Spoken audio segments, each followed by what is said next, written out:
सेंद्रिय शेती मार्गदर्शक मुन्ना मणियार. आज आपण आपल्या सेंद्रियचे रिझल्ट तपासण्यासाठी या दादांकडे आलो आहे.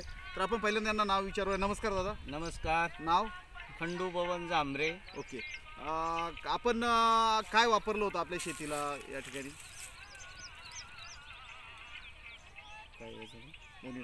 ओनिटॉन. ओनिटॉन वापरलं. ओनिटॉन वापरलं. ओके. सेंद्रिय ओनिटॉन वापरलं. सेंद्रिय. तर कशा प्रकारे वापरलं त्याचं? ते पाण्यामधून सोडलं, हां. काही फवारणीला घेतलं.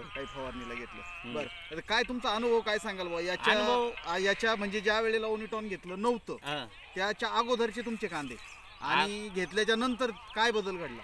त्याच्या अगोदर साईज एकदम कमी होती बा कांद्याची. आणि ज्या वेळेला हे ओनिटॉन हे वापरल्यानंतर कांद्याची साईज व्यवस्थित झाली, म्हणजे एक नंबरच झाली. एक नंबर. कशी साईज झाली आपल्याला दाखवाल का जरा? बघा ना, इकडे कॅमेरा घ्या बरं जरा. कॅमेरा घ्या रे.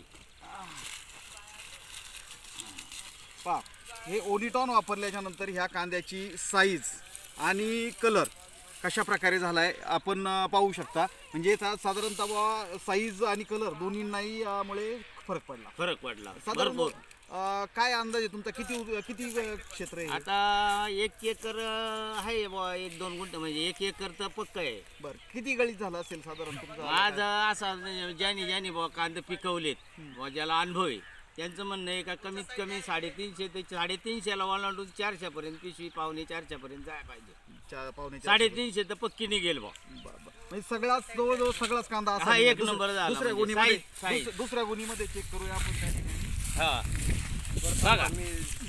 दुसऱ्या गुणीमध्ये देखील पहा कांद्याची साईज एक नंबर झालेली. एक नंबर साईज झालेली आहे. कलर बिलर ओके.